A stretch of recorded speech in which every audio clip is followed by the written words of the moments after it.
Hi, my name is Mark Peterson. I repair exercise equipment. What I've got here today is that a customer brought me a treadmill, and it's a Landice L7 Treadmill, one of my favorite treadmills of all time. But anyway, it's got a bad motor bearing, as you heard. And what they did to get this upright up to bring it to me is that they banged around on the bottom section here trying to pull this upright up. And they've really done some damage on both sides of the side trim that comes up here. So, you know, what this did is prompt me to want to do a video, stick it on YouTube, that if you've got a Landice L7 treadmill and you want to remove the upper console, this is how you're going to do it. It's so simple. First, get your Phillips head screwdriver. And on your side panel here, up at the top for your cap, you have a little Phillips head screw. Go ahead and remove that screw. This is crazy. This is so simple. You're going to go, what did I think of that? Especially for this one right here, because it is damaged. And to make it brand new, if they ever want to go to resell it, you know, they might want to replace that. Okay, so you take off your little top cap here. And then after that, this side panel, it pops out.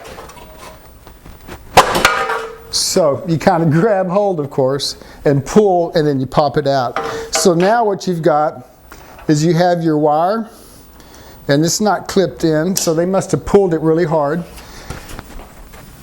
And then down at the bottom you have your cable harness going inside the treadmill itself.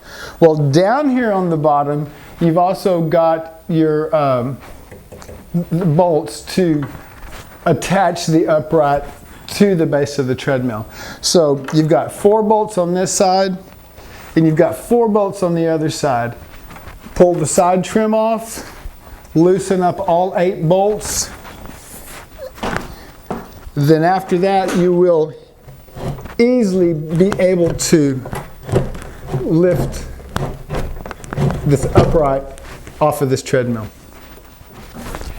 And you won't have to damage it.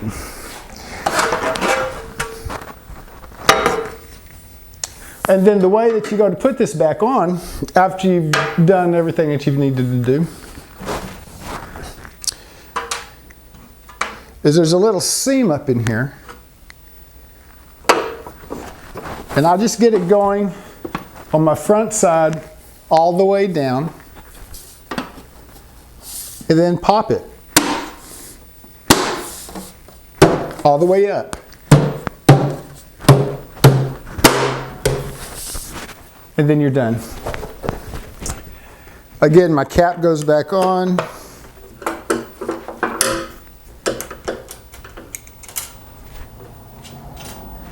My screw goes back in, if I could ever find it or grab it.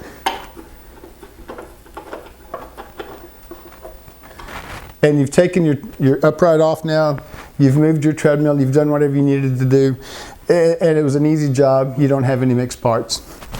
You know, a lot of the time what I'll see people do is to get a wrench and try to reach all the way back up inside here to get these bolts and nuts off of here. Or to get these bolts out of here. And it's just, you know, it's crazy. One thing you need to think about is that when these manufacturers put these things together, they know that people are going to have to work on them, maybe take them apart again to be moved. So they want to hide the bolts so that they're not visible. You don't see a whole bunch of bolts and screws sticking out all over your machine.